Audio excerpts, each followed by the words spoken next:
Okay. Hello, everyone. Welcome to Ask the Nanny. Tonight, we are going to be talking about some tough questions to ask at the interview process. Now, these questions, some of you may already ask them, some of you may not. Some of you may not have ever thought about asking them, but these are some tough questions to ask at the interview, things that will save you time and money and stress. If you ask them now and you find out now before you take the job, you may decide, I don't want that job, or, oh, this is the perfect one for me. I'm like, oh, I can't do all that. So that's why we're here, to give you some heads up, to give you some clues as to what to ask during the interview process. I have with me Glenda Probst and Emily Kate Rowland. I will let them introduce themselves to you for those of you who don't know them. And we'll talk with Miss Glenda first. Okay. Hi, I'm Glenda Probst from Nanny Transitions, and I'm a retired nanny after 31 years, but I'm still very involved in the industry. So that's it. Hi, I'm Emily Kate Rowland, and I run the Nanny Collaborative. And for those of you that don't know who I am, back to you, Angela.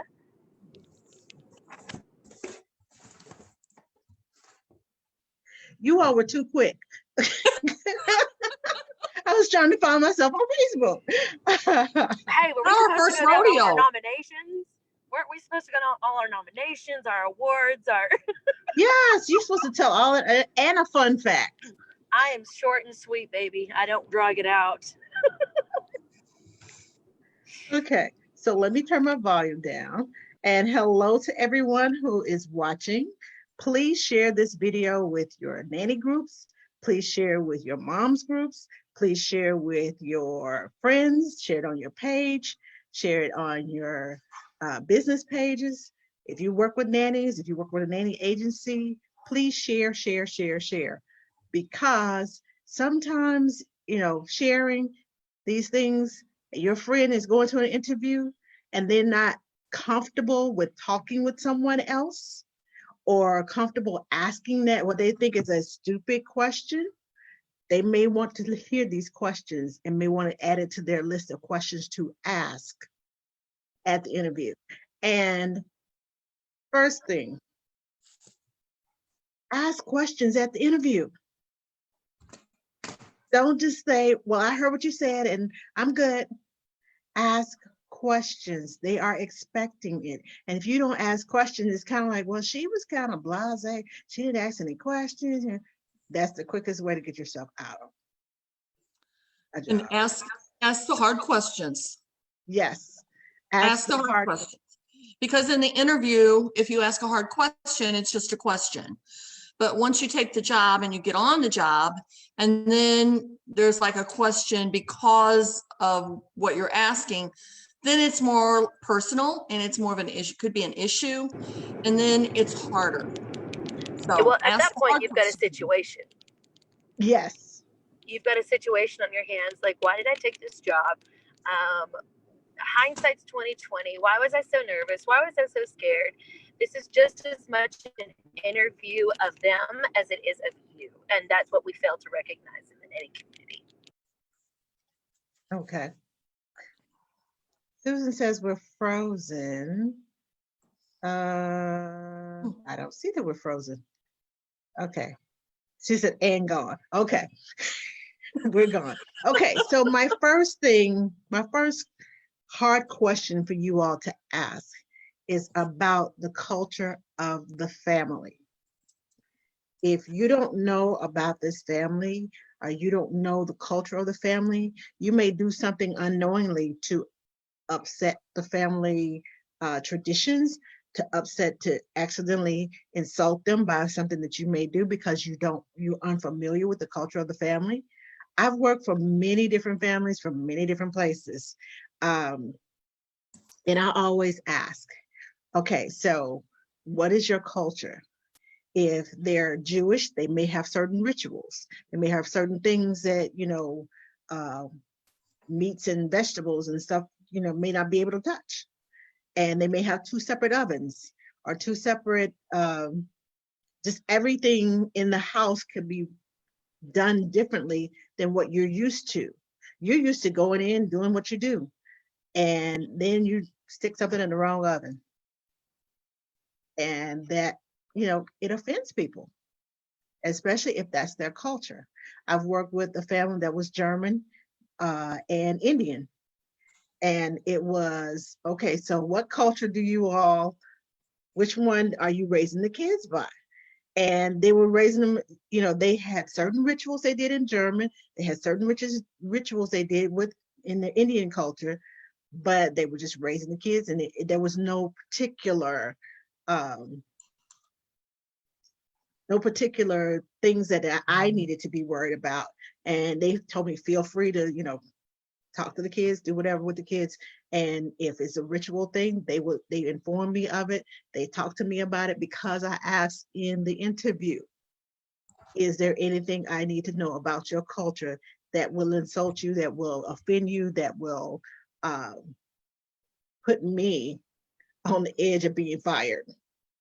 So ask that question. And I think to follow up with that one, yes, ma'am.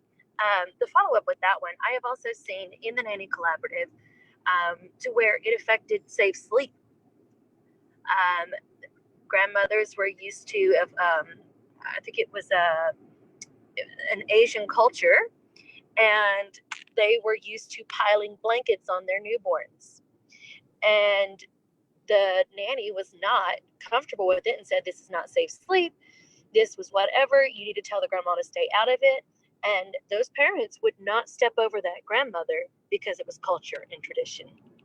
And so that can also affect the liability of your job if a family member comes behind you and undoes your safe sleep methods or this and that, and you could be held liable. So it is a very big question to ask. Yes, especially if something happens to that baby on your watch, and Exactly. You don't know that grandma went behind you and put all those blankets on top of them. Baby moves and it gets over their face, and yes. Well, and one way that you can do that is to just ask about the household in general. What's your life like? And, find out if anybody else lives in the home, and, just find out what their lifestyle is like. And a good question to ask is, how do you see my role in your family? And, what are your protocols? And especially if you're starting with a newborn, because when you start with a newborn, many times we are the parent educator.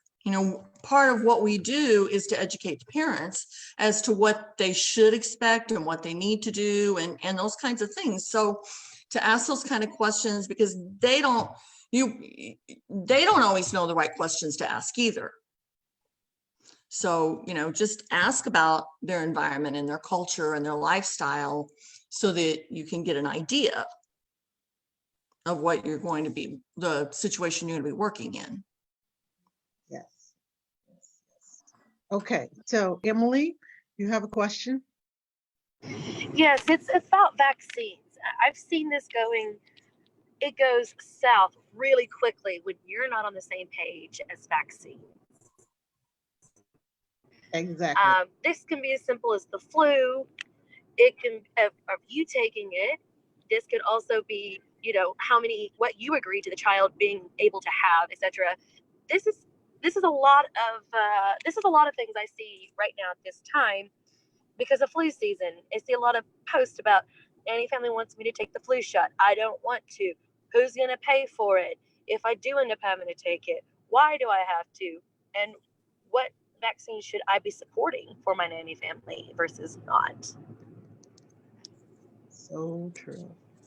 I don't get the flu shot. I've had it 2 or 3 times, and I've gotten sick. My body just does not like foreign objects in it, foreign stuff in it. The rest of my vaccines are up to date, but the flu vaccine, both times I took it, I got sick as I won't say sick as a dog because I don't know how a dog feels when they get sick. But I got pretty sick and I was out for 2 to 3 weeks. And um, I've lost a lot of jobs, was overlooked because I refused to get the flu shot. But I will tell them I haven't had the flu every year that I haven't taken the flu shot. I haven't gotten the flu. So that's my only defense. I try to take care of myself. I take vitamins. I wash my hands, wash my hands, wash my hands. My crusty, dusty hands can tell, they need lotion because they get washed so much. But you have to take extra hygiene measures in order to not catch that flu. But And there are I things don't. that you can do. There are things that you can do to, protect yourself. I can't take the flu shot either. I am highly allergic to it, but I do take a certain supplement that helps to build my immunity. And, of course, hand washing and vitamins and all those things, but I also do something to help build my immunity so that, if I am exposed, I don't get sick. So, there are things that you can do, but I don't think that you should be forced to take a vaccine that you're allergic to. And True. this ties right Yeah. into my other part of my question, is how are the parents going to react when it's flu season? Are they going to ban you from going out of the house? What are their protocols? And a lot of times, like Glenda was saying, when you're starting with a newborn, these parents don't know. They're just going to react on emotion and what they see in the news and all of that, instead of acting out of anybody could catch this and we're just going to use good hygiene, vaccinations, or whatever our protocol is. Not very many people can handle being cooped up for 6 months. True. Okay, we have a comment. Lynn Townsend says, I get the flu shot every year and I am up to date, as well as my daughter is up to date on vaccines. I feel like it's asking about parenting practices. You should be aligned with the family. And she also says, I won't work with a family that's not vaccinated, but also because now my daughter is coming along with me. So it's different than just me. And I understand that you want to work with a family uh, that is comparable, equal to yours, and you don't want to expose your child to something that the other children may be. And you have to pick and choose your families. Uh, that's when you go to that interview and you want to bring your child with you. You have to pick and choose your families because not all families are going to be okay. Well, you can bring your child with you, and you're not going to be, well, if your child doesn't get the vaccine, yeah, I'll bring my child, expose them to whatever it is that's going on in his house. So you have to be conscious and very, very, very careful about who you choose as the family to work with. Emily Carter High says, I have a horrible immune system and always ask if families choose to vaccinate. For me, I personally won't work with a family that doesn't vaccinate. For me, the flu shot works wonders, but I don't force it on others. Cool. For me, this is another thing that goes back that there's nothing wrong with that family not being the right fit.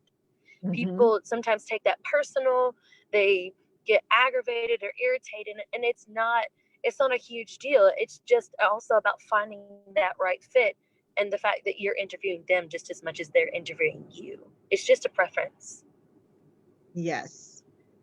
If that's what you prefer, then you go with the person that you prefer. If that family prefers and that family understands, because, even though I get turned down for a lot of jobs, I've never been out of work. I'm just saying, there are families out there, if you look, there are families who you can make a good fit with and are on the same page as you are. Now, when I say on the same page, make sure that you're in the same sentence and not he's up here in this paragraph and you're down here in that paragraph and all of this is in between. So it's a lot of gray area because as your relationship goes on and you get further and further up that page and they have flipped the page and they're on the back side and you still over here, that's going to cause conflict. It's going to cause what Emily Kay calls a situation. And you don't want to be in a situation where you have to ask those hard questions. Ask them up front. And like Glenda said, it's just a question. And once it's just a question, and they think, oh, well, this is part of her interview process. And guarantee you, the hard questions that you ask, the parents are going to ask the other candidates that come in for the same job. So you are not only giving them, you are not only asking the hard questions, but you are giving them questions to ask the other family, the other nanny candidates that come in for that same position. So you are empowering the parents and you are empowering them and empowering the other nanny. So she's forced to answer those questions, even though she may not ask them. Let's say it. And the other thing that you're doing is, it's like maybe you're not going to take the job for only that reason, but you are trying to get to know these parents and what their beliefs are and how they're going to raise their child. And if you all can be on the same page about what you're doing. So, you have to get on the same page. And this is just one of those things. This is just one component of the big picture. But I would say that it's a pretty big component. I think somebody here a minute ago said that they were a newborn care specialist and the child they were taking care of, the family had decided not to vaccinate. So then you have to make a decision, whether or not you're going to stay in that job or not. But these are all questions, you're researching. As you're talking to this family, you're researching. Right. Just like you would type in a question to Google. Well, ask the question to the family because they have the information.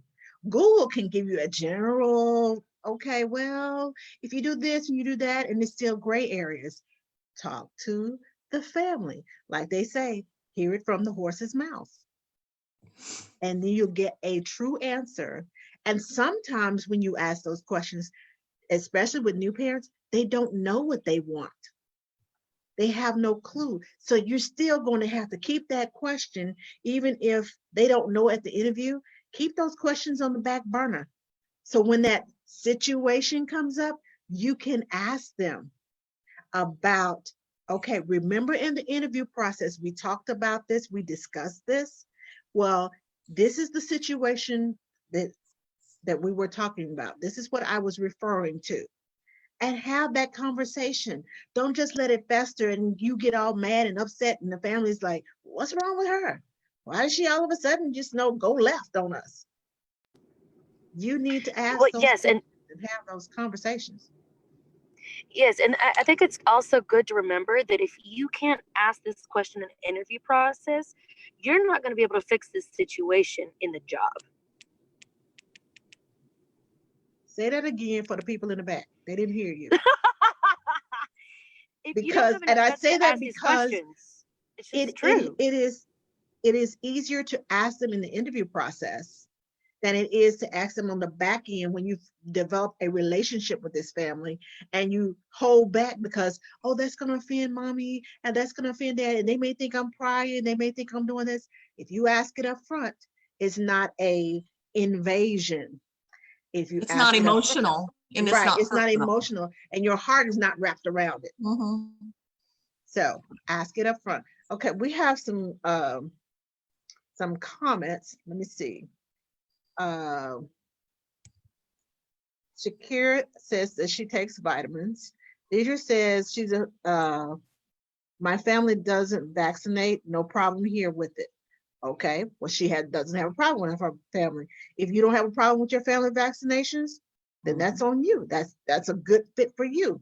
Shakira says my boss is not going to vaccinate his child. I am a newborn care specialist, and he decided that I will have to leave him.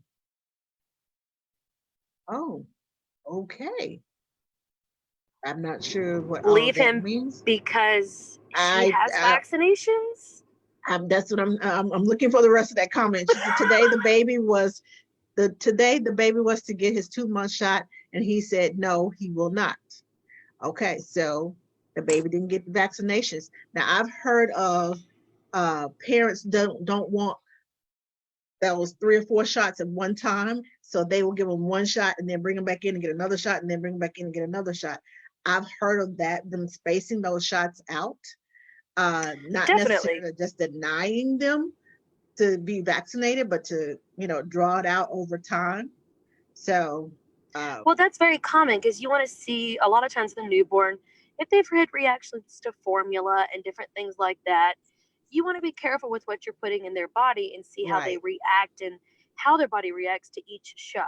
So, I mean, I've heard of that with many families actually.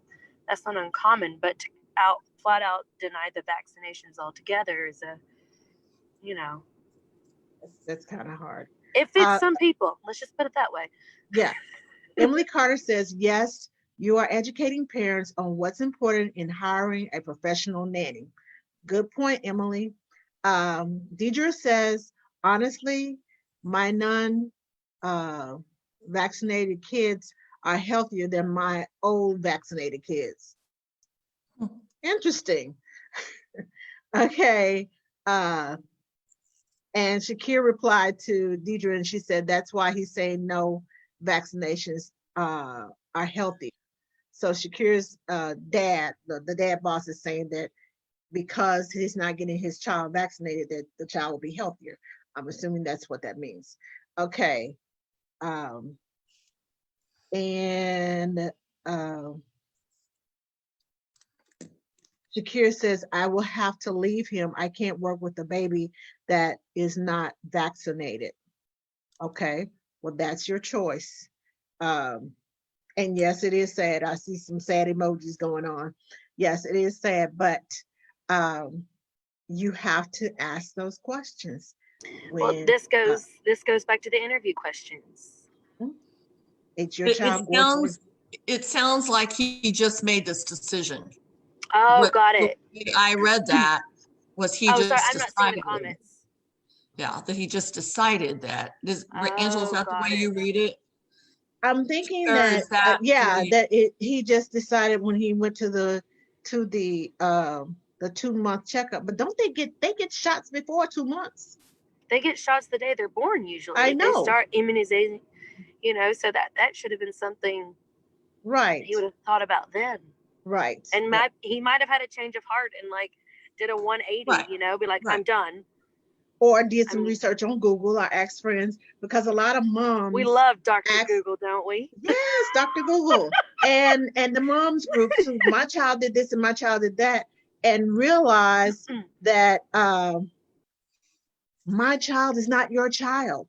My child's genes does not compare to your child's genes. My child may have a tendency to be allergic. Your child may be healthy as a horse. I don't know. But each individual child, even siblings, each individual child is different. I have a child who is just, I mean, the wind can blow wrong and his eyes puff up and run and sniff and sneeze and all that. And That's the other me. two are like, okay. And they're just, outside playing and doing whatever. And it doesn't bother them. And Yes. they're brothers. So, each child, even siblings, even twins, and they wouldn't share the same room. They are different. I don't care if they're identical twins. They still have their own personality. They still have their own DNA makeup. So don't expect your child to be like, well, my baby did this and my baby did that. It's good to get advice in general, but take into consideration this child is an individual and this child has its own set of genes and this child is who he is. So don't force somebody else's advice onto your child because it sounded good. Take into consideration your child and what he tends to do. So, all right, Miss Glenda, you have a question? Well, I think before you get into a lot of this really nitty gritty stuff, you have to talk about like the hours, you know, what do they want you to work? What, you know, is this going to be a full-time job? Is it going to be a part-time job? Are you going to be working weekends? Because if you get to the interview and they say, we want you to work 40 hours a week, but you know, 8 of those hours is Saturday afternoon and the evening, maybe you don't want to do that. So I Right. think that, you know, going in, you need to talk about a little bit about the job and what the job entails and what the hours are going to be like. And, you know, how they envision your day is going to be. So, you know, those are all questions that you want to ask about just what the job looks like in general. And again, if you have a new parent, they may not know. If they're new parents and they're interviewing before the baby's born, they may have no clue. So they may be looking to you for you to say, well, this is typically what a day would be like. But hopefully most parents, by the time they get to this stage, have done some research. Yes. Okay. And you need So, to know what those 40 hours, when you say what those 40 hours are going to look like, you need to know if there's a different start time every day. right. And another thing, just because they're your employer or potential employer, that doesn't mean you have to sacrifice your life and be so flexible. People think that being the best nanny and employer means giving up their life for the entire family any given day, and they don't know how to distinguish no, this is not normal. I shouldn't be getting a new schedule every day, the day before. That's not normal. Like, that's not okay. Unless you at the interview process and they say, okay, do you have flexibility? This week I may need you here. This week I may need you there. This week I may need you not until the afternoon. This week I may need you in the morning. Ask about the flexibility of that job as Along with the to budget for that. along with the budget. And if they have flexibility in their job, also tell them if you're working part-time and that schedule is flexible and you need another job to help supplement that part-time job, tell them that because of my budget and because of my what I need to make, I need to work a second job. And if I'm going to be working the second job, are you going to have a problem with that? Because I may not be readily available when you want me, or I may need you to pick up your child or be back at a certain time so I can get to my second job. You So, also have to define flexibility. Yes, that's what I meant. yes, That's what I meant too. Yeah. Because they can take it as you will be there at any time, any place, anywhere for the same salary as the normal, and I've seen that a lot happen to a lot of nannies in groups, and that's not fair in the industry. And I think a lot of the newer nannies that I'm seeing thinks that that's normal and that that's okay for them to not have any sort of semblance of a schedule. yes. Okay, we have a couple of comments.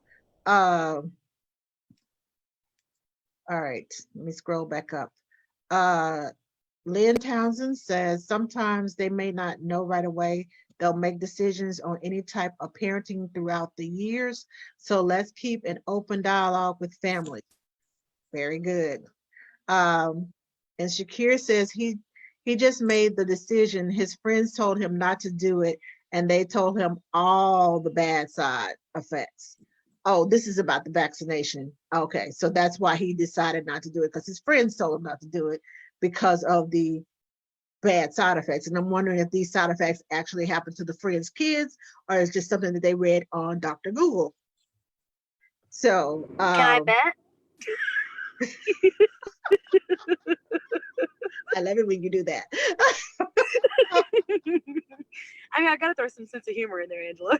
and Shakir says, I always say one glove don't fit all. This is true. Right fit, right family. And she says, I love this so much. Deidre said, it's important for us as nannies to respect parents' choices. Okay, I need to repeat that. It's important for us as nannies to respect parents' choices. Mhm. You may be eat totally different from the family, and that's your chosen lifestyle. If you want to be vegan or pescatarian or whatever, vegetarian, don't force your opinion up on that family and tell them that they have to eat the way that you eat or you can't work with them. Each parent, you have to be flexible with these parents and respect their choice for their children. Nutritious, yes, but all veggies, no meat, no. It's your choice. That's your style. That's your chosen way of eating. Don't force your way upon the kids, Well, upon the this is what parents. we have to remember, that this is like a marriage. And that interview is your first date. Good point. I love that. It's not this is not something that's going to be a fly by night. You're going to be with these people for a few years, and you're going to divorce, and it's going to be painful through the natural causes of life or whatever, but this is a marriage. Yes, it is so painful. Yes. And even when you end on a good note, it still hurts to walk away from a family because Okay, yeah, you're going that's what I'm somewhere saying. else. Like, yeah, just the kids growing up, going to school, whatever, it's going to be painful. It's Yes. going to be a painful Yes. separation. But It hurts my heart every time I leave a family. And I'm only there. I know in my mind I'm only here for 3 months. But you fall in love with those little squishies and you're just like, I can't leave them behind. yes, And you just have to keep moving because you know the next squishy is going to fall in love with him too. I And mean, you the don't marry process the first continues. person you go on a date with. This So is why true. would you think that you have to go and take the first job that you interview for? This is true. And don't be desperate Exactly. because when you're desperate, you will On accept anything. Well, don't nannies, settle. yeah, Right. younger nannies, this will apply to, you'll know how to take this. Don't marry your first Tinder date. Okay? You wouldn't marry your first care.com family either. It's just how it goes. Okay, Match.com. No, it's Tinder now. It's not Oh, Match.com. it's Tinder. That's old, Angela. Okay, well, I don't know. How would That's we where I know, met my Angela? husband. But I guarantee you, he wasn't the first one I dated. Woo, But that he lucky was the man, last lucky one man. I dated. I'll put it like that. There are choices. Check out your choices. And be if you have to swipe left, swipe left. There's only one swipe right. Make sure it's a good one. So let me see. Lynn says yes, get all the facts and take some time to think about it. Just what you said, Emily. And Lynn says determine flexibility. That's what Glenda said too. Shannon says my job absolutely requires me to work a different schedule daily. I knew that going in. And if you know that going in and you're okay with it, then hello, that's on you. So, and when you make those decisions, be prepared to stick by your decisions because that's what you chose. And sometimes uh, your um, your actions have consequences. Your actions have reactions. Whatever you choose, that's your choice. And make sure you make wise decisions. If you know it going in and you accept it and it's okay, think about it because you may have to get up at 4 o'clock in the morning one day and you're like, man, it's too cold out there. I want to get out of there. Think about it before you make Well, that choice.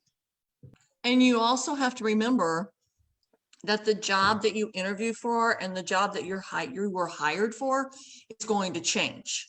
It's not going to stay the same as the child grows and the baby, as the baby, if it's a baby, as the baby grows and the baby develops, or if there's older children in the family and they go to preschool and then they go to school, your job is constantly changing. Our jobs are constantly in transition. We don't just transition at the end of our job. We start transitioning from the day we start our job, and we just keep going on and on through those transitions. And that's why it's important to have a good dialogue with your employers and to have ongoing communication about these transitions. Okay. But Lynn Townsend says job duties is an important one. One family's childcare related duties will be way different than others. sure, Yes. good point. And some of that has to do with a cultural issue. Because of my culture, this is what I am used to being done for my child. This other culture, this is what I'm used to being done for my child. And also, parents might invite you to, if they depends on their religious aspects, they may ask you to a christening, they may ask you to a bris, they may ask you to a Bar baptism, mitzvah, bar a mitzvah. bar mitzvah. They may ask you to baby dedications. I have been to ceremonies. I'm not sure what the name of the ceremony is, but it's when the child is, I think she's 6 months old, and they get ready to eat their first solid foods. They have this big celebration. They have this ceremony, and then this big celebration. And I was just standing there. I'm like, okay, so what am I briefed the parent. The parent briefed me. This is what I need you to do before when we get there. This and I went down the line, and she said, okay, and I agreed.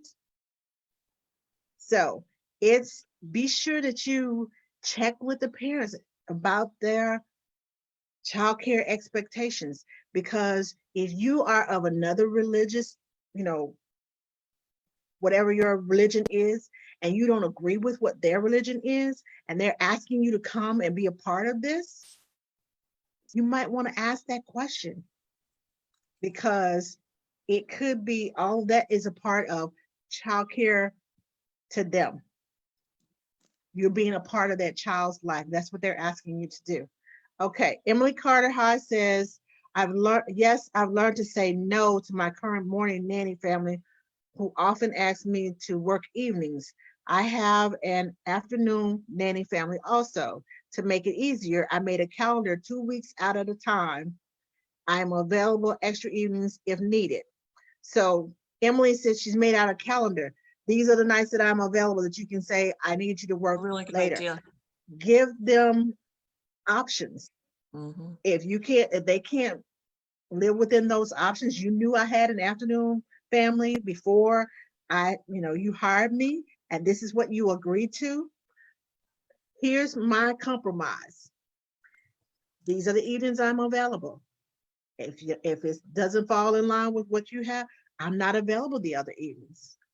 I'm sorry, but that's bottom line.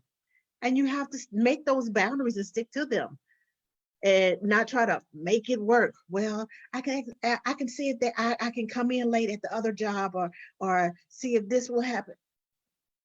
Set your boundaries and be consistent. We say that with the kids. Set your boundaries and be consistent. Because if you're inconsistent with kids, they'll try to run all over you. If you're inconsistent with parents, they will continue to ask, because And, you gave in that time. and don't apologize. And don't apologize for having a life or, beyond your job. And don't apologize for setting boundaries, because that's what causes burnout, is just making yourself available constantly to the family. So you have to have boundaries. Yes. Leanne says Yes. this Can I go flexibility. back to I'm sorry. Go ahead. Okay, Emily, you froze on me. Emily? Okay, while I'm waiting on Emily, um, Leanne Ryan says, does flexibility also cover on call? What say you? Does on What call, is it? is it considered, is on call considered flexibility? And do you get That's, paid when you're on call? you have to work that out with your employer, because if you're on call, they're paying for your availability. Right. And that is the So, law. If you look at the federal, what is it? The federal, uh, it's FSLA. uh-huh. it does say about the on call that you get paid for being on call. If you're waiting to go to work and they're expecting you there, if they change their mind and don't need you, then that's another thing. But if you are on call and you're sitting there waiting and you can't go and do anything else besides wait for them, then you need to be paid for that. Plain and simple. Um, Lynn says, I tell my main families, your hours in my life are hours, aka 9 to 6, Monday through Friday. But I do babysit on the side very often. So I'll tell families not to assume I'm available for them all the time. I'm a hot commodity. Well, go ahead, girl. Be a hot commodity. uh, uh, Shakir is replying to me. She said, I like you. Can you Okay. guys hear me now? Yes, you're dragging a little bit, but we can see you and we can hear you. Can you guys hear me now? What's going on? Yes, we can hear you. But okay, I was wanting to go back. I know I'm way behind, but I wanted to make a point that Glenda was saying that your job's going to transition a lot. But I got to thinking about it. Your job is going to transition with every milestone of that child. And so, like, when you know that those milestones are coming up, just start looking for it. And you might have started when they were newborn and it was the first child. So you're going to have a long road to hoe with each milestone because you don't really know how these parents are going to react to them and how they think that they're going to be really relaxed and laid back. They might not necessarily be. Right, especially new parents, because it's totally new. What you see is, oh, he's just doing this. Oh, she's just doing that. Oh, that's normal for them to do this. And you don't pay him any mind because you're used to it. But new parents, oh, sorry. much. Go ahead. And we need to talk about this. What do you do when you're the one that sees them roll over or you're the one that sees them take their first step? I asked that question in an interview. I say, how do you feel about me being the first person to see your child walk? Or how do you feel about me being the first person to see your child do this? Some people, everybody's different about it. The answer that I liked was, well, when you see him do it, that will be the first time for you. And when I see him do it, it'll be the first time for me. And, the fact of the matter is they might walk without you seeing them. They could be, your back could be turned and they could walk. It could be the first time. But we really need to be sensitive to those milestones with the parents, especially new parents, this is their very first baby. We need to be sensitive to those milestones. Yes. For me, it's a general rule of thumb.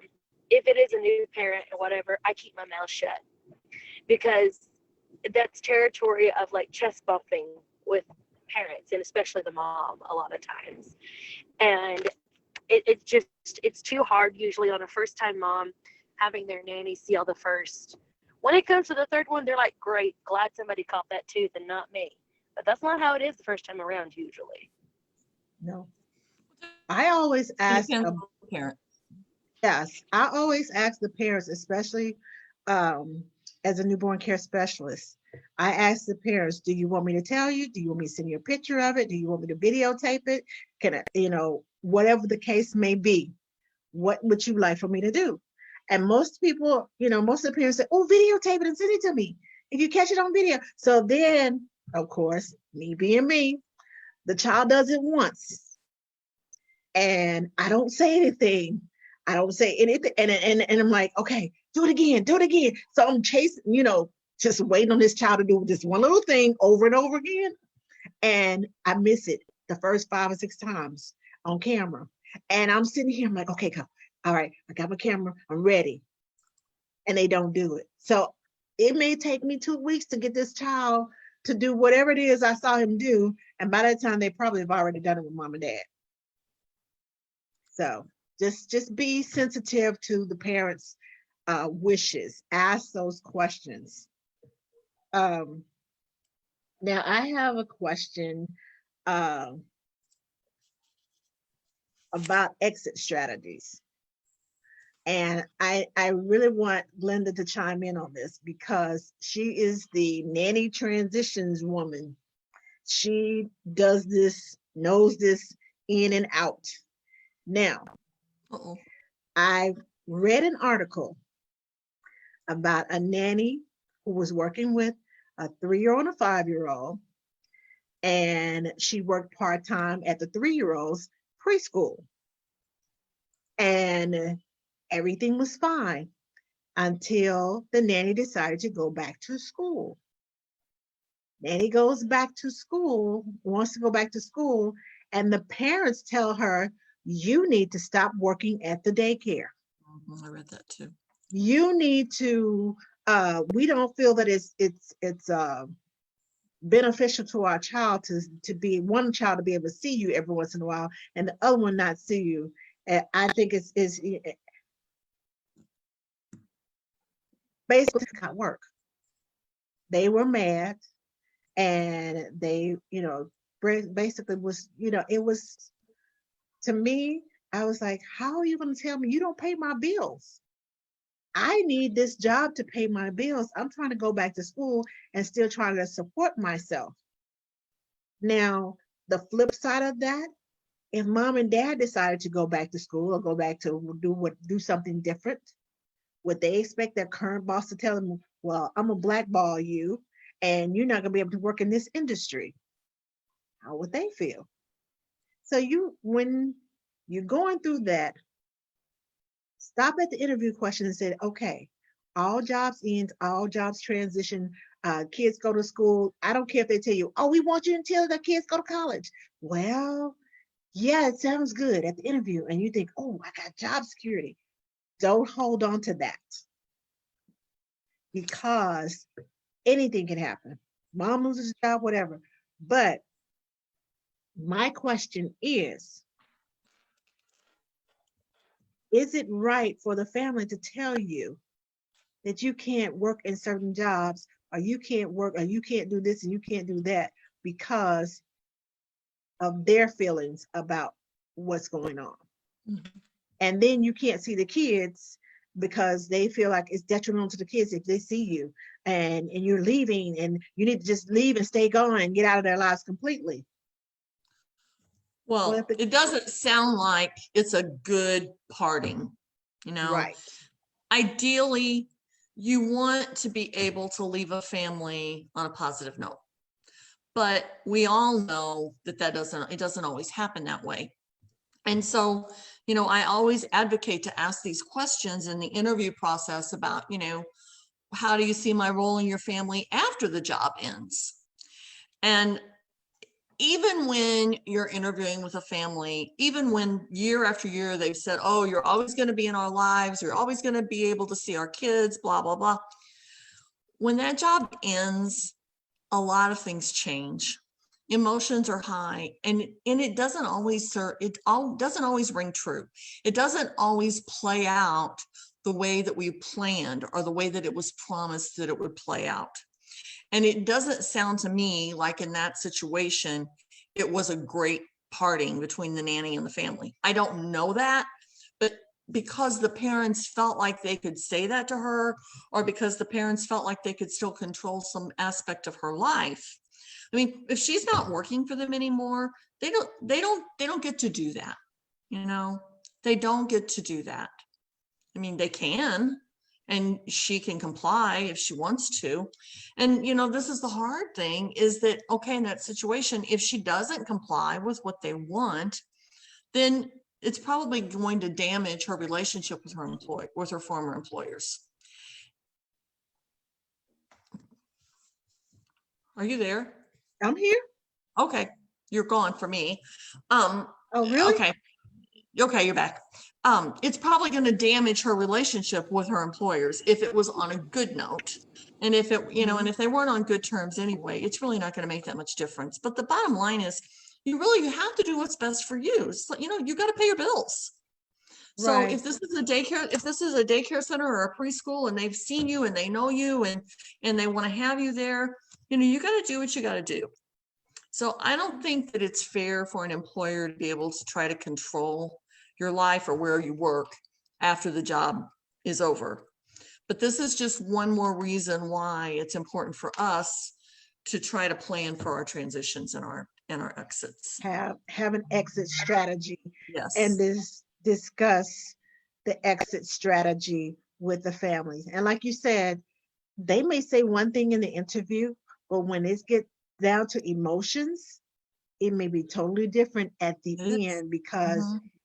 depending on what went on, they may be like, you got to go, this has got, stop. And you may be like, well, why can't I see the kids? They just, and it hurts when you have given and given and given and given to this family, and you expect to be able to have a relationship with the kids afterwards, and something causes that trust to be breached, and it's just over. And then it's like, just, I always say, be prepared to cut ties. Mhm. And Well, that is one of the hardest things to do when you care for someone for and one years. of the things, sorry, let me interrupt you, but one of the things that happens when a job ends is that the parents go into this protection mode. Mhm. And so they're trying to send the children a clear message that even though the nanny's leaving, they're going to be there to take care of them, and they're going to be okay, and they're going to be safe, and the world's not going to fall apart, and that everything is good. And part of the way that they do that, whether they intend to do it, whether it's intentional or it's unintentional, one of the ways they do that is they cut the nanny out. Not always, but a lot of times. And the other thing is that when the nanny is leaving, she wants to hear from the parents, oh my gosh, we love you so much. We don't know what we would do without you. What are we going to do when you leave? And it doesn't happen. And then the nanny gets her feelings hurt because she's not getting that validation that she's wishing for at this really emotional time. But the thing that we need to remember is that that is not the time you're going to get validation for a job well done. You're not gone. They haven't had a chance to miss you. They don't know what their household's going to be like whenever you're not there because they've never had to deal with it before. So it's an unrealistic expectation to think that they're going to do that at that time because it's just not the time. But if you stay on the high road, not always, but frequently, the validation comes later. Well, what I suggest, should I say, what I do, if I've been on a job and I've been there, when we go for our yearly review, I ask for a letter of recommendation at that yearly review when we're all on top of the world and That's we're good. good. Oh yeah, everybody's singing your praises. Yes. Mhm. And I take that letter and I put it in my portfolio. That's So right. if That's a it good thing to ends do. bad, I have 2 or 3 letters of recommendation. If I've been there for years, I have 2 or 3 letters of, this is when times were good. This is when times were good. This is when times were good. And Very each smart. year that child has grown and you have seen different things happen as that child transitions and you transition and the parents transition with all the growth and development of that child. Each letter is going to be different and contain something different because it's a different stage in the child's life. Mhm. So you have consistency of, this is a letter of reference. And that doesn't necessarily mean that you have to use them as your call reference, but you do have recommendations and letters that says she did a good job for this family. Mhm. So I would suggest that as That's a opposed really good idea. to waiting until the end and say, can I get a letter of recommendation? And they're like, well, you leaving us. And they feeling, they may smile and say, yeah, we understand. But deep down inside, that's my child you're leaving. Mhm. How dare you leave my child? How dare you leave Well, me even when you give notice?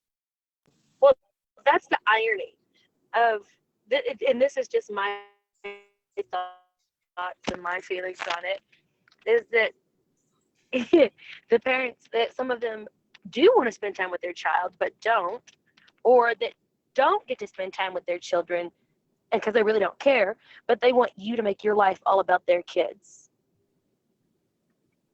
So, because they don't So sometimes, true. and I'm not working for families. I've not said that I work for families like that, but some parents, they don't care, but they want somebody else to care so that it lifts the burden off of them. Wow. That's a hard truth. It is. That's a And hard they make truth. you feel guilty for leaving their children when they should be the one that's the emotional support there for their And now that you mentioned that, um, child. about leaving their child, I have a question about actual leave, sick leave. I know we're human and we get sick. Now, a question you need to ask during the interview process, if your child makes me sick, because I know, especially me, when I start working with a new family or a new daycare or whatever, I always get sick. The kids' germs, I'm not used to them and they overpower me and I get sick.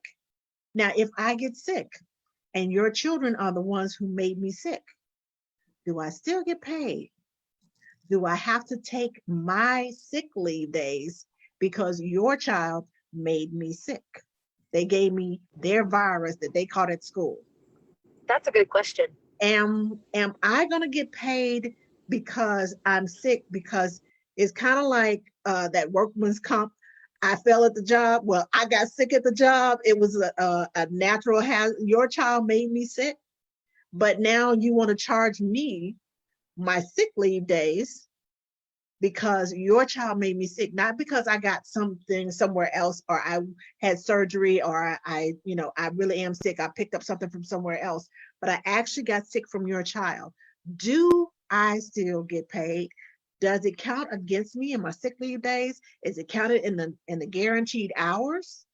And what if they gave me the flu and I'm out for 2 or 3 weeks because your child's recovering? I got the flu. If I come back, I'm just going to that circle is going to start again. And then the other child or whoever is associated with that child will get sick. So that question needs to be asked. You need to ask that question. Am I going to be penalized if your child makes me sick? And if I have surgery or if I get sick, am I going to be fired because I'm not there? I have no control over me being sick or if I fall and get hurt or something happens while whatever happens. I can get hit by a bus, step off the curb and get hit by a bus and be in the hospital for 4 or 5 weeks. I understand that you need coverage, but can I come back? So those type of Definitely. questions, and I know it's hypothetical, but it can happen. And hard conversations in the interview. Ask the hard questions. Yes. Definitely. And I think another one too is it's about vacation time. This is a big one. And I know I'm of the younger generation that feels that I should pick all my own vacation time because I earned it. They shouldn't be picking my vacation time when I've worked hard to earn it. But I know some people still let the employers pick one week and they take the other week, but I think that's a real imbalance and injustice in our community. Why is that? Why is it an injustice in our community? Yes. Because no other industry does your employer pick your vacation time. They can approve it or disapprove it. Yeah, That's the only thing they can do. But you can also still go. Yeah, buy this that is plane true. ticket. You might not have a job when you get back, but you can go. But I've seen people that give fair enough time and notice. There was no reason for it to be disproved, but it was still just declined because, it's not on our timetable. That's not fair. That's not right. I understand going up a few days before, you might not get that vacation time, and that's not what I'm talking about at all. I'm talking about a well thought out, planned vacation, worked around with other people. I understand you have to work around people's schedules. But, we're taking our vacation this week, so that's when you have to take yours. No. That's why you have backup care. Right. and make sure that they have a backup care plan and that you are not responsible for finding the backup care plan for them. As a nanny, I always tell them, be prepared. I'm human. I get sick, things happen. Uh, I get stuck in traffic. I can't help that. No, it may, especially when I make an effort to leave and get to whatever side of town within 30 minutes, so I can have time to just kind of leisurely go to work. But there will be the occasion that there is a backup, there is um, an accident, something happens, something weird happens. You don't have any control over anyone but yourself. Whatever's happening on that freeway and whatever's happening in the around you, you have no control over that. So have backup and make sure that you have backup in place, and don't make me feel guilty because something happened out of my control. The weather happened, snow happened, and I want you to still come in because it's 10 feet of snow on the ground, but you still need to come in. And I work from home. Well, if you're working from home and you don't want to get out in it, why would you put my life in danger to get out in there so that you can work from home? Yes, it is my job to take care of your children in your home, but no, I have boundaries. If it's snowing and I can't get out of my driveway, I can guarantee you I won't be there. And I Speaking of tell them snowing, that. Angela, it's pouring where I'm at. Well, you're up I in the mean, mountains. It's pouring supposed to be. snow. It's pouring up here. You're up in the mountains, so it's supposed to be. It's Uh, gorgeous. so while we have you, Emily, do you have another question? I think we've covered quite a few actually, and I want to be respectful of everyone's time and energy tonight. Um, but I've really enjoyed it.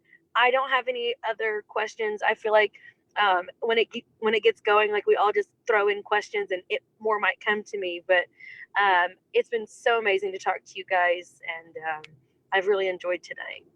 Yes. Miss Glenda, do you have any more questions? Well, um, I think that really quickly we need to talk about preparing for the interview.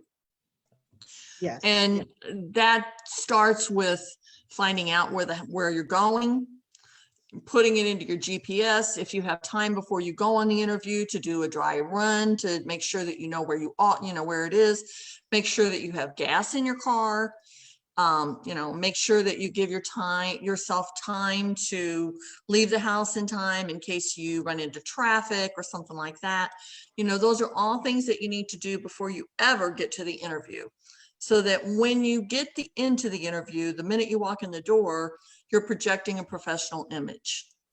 Right. Okay. So And that don't was rush the parents through the interview right. because you have somewhere else to be. Right. Don't put interviews back to back to back to back to back to back, because you may get into an in-depth interview that lasts 2 to 3 hours. I've been in several of those. And if I had, okay, so I'm allowing you an hour, and then I'm gonna allow you an hour, and I'm just gonna have an hour in between. Well, if you got an hour and a half interview and you got 30 minutes to drive 40 minutes to make a 40-minute drive, you're putting yourself at risk, you're putting everybody on the road at risk, because you zooming in and out of traffic, trying to get to that next interview, and then you come in that rush and like, okay, I'm here, all right. Right. Don't do that. Don't do that to yourself. That's right. Don't do that. So I'm going to read these last comments, and then we're going to close out for tonight. Lynn says, I mentioned that in my interview when they asked, what is the hardest part of being a nanny? I always say it's hard to leave when the job ends. Whether it's bad or good ending, you form such a bond. That is so true. Lynn also says being sick is part of the job. We work with kids, kids carry germs. It's part of the job description, in my opinion. I agree with you, Lynn. It is part of the job description, but when that kid makes you sick, it affects your paycheck. So just saying. Sh- Shamar, okay, Shamaria. I think that's how you pronounce your name. I lost my job because a kid at the interview last year had the flu. She told that kid to give me a hug. Ooh, I got sick and couldn't come back initially. She said, "You can't be sick. That's not going to work." You got sick at the interview, and then she tells you, "Oh, you can't be sick." Really? Now that's a funny one. Lynn says we teach proper hygiene. We should also use what we teach. Yes, it sucks, but it's life. Last week, I worked for a family whose son had a runny nose. My daughter didn't get sick. Surprisingly, as they shared toys they were chewing on by accident. But I got so sick and got a nasty razor blade sore throat. Ooh, but it's part of the job. Emily Carter High says, I agree with Emily on the on the vacation time. Okay, I almost read that wrong. Um, Lynn says, ah, I've been flexible for past families. They pick 1 week, I pick 1 week. But that's when I never plan vacation. That's when I never plan vacations. Now that I have a child, it may be different. Shamaria says they expect superheroes sometimes. I worked on boundaries. They need to be just as equally accommodating. Yes, we need to work on boundaries because some of us don't know how to set those boundaries and stick with them. We kind of get wishy-washy with them. Well, I guess I could help them this time.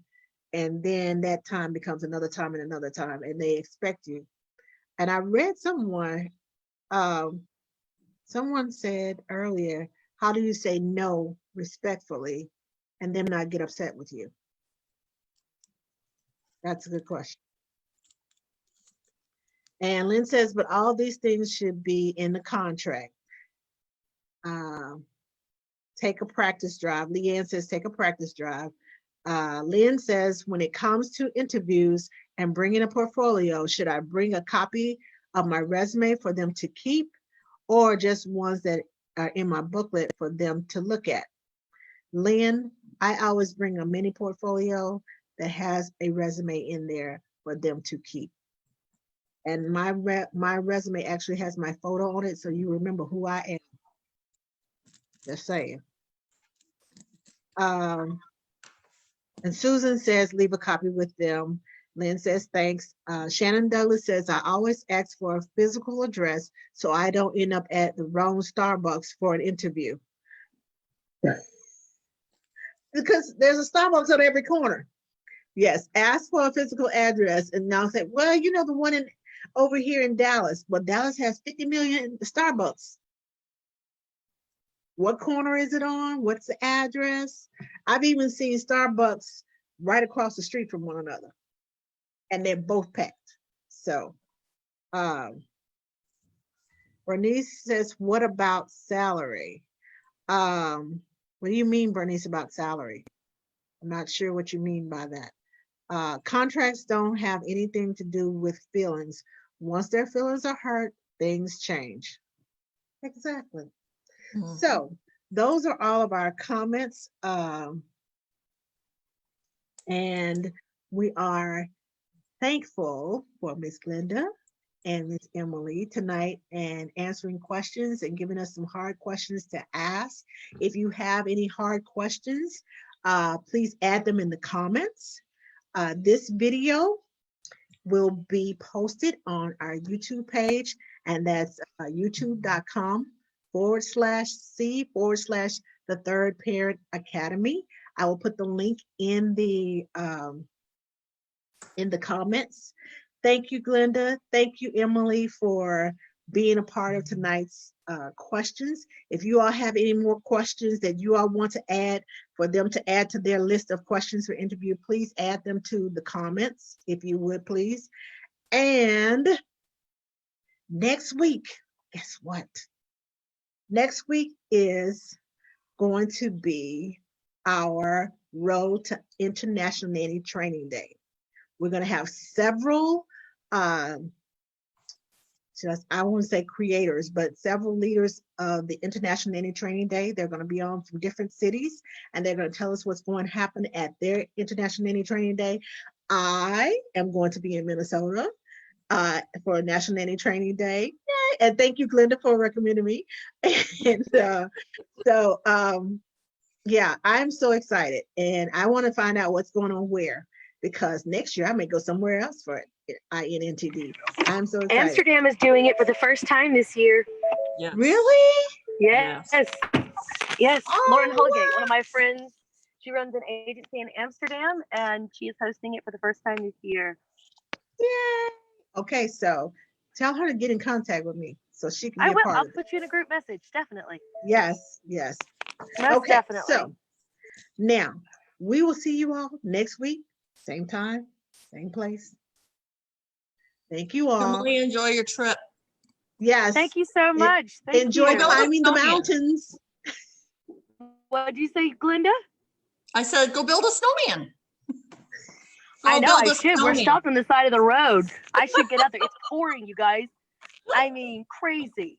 Well, go We're take like- a picture so you can we can see. I will.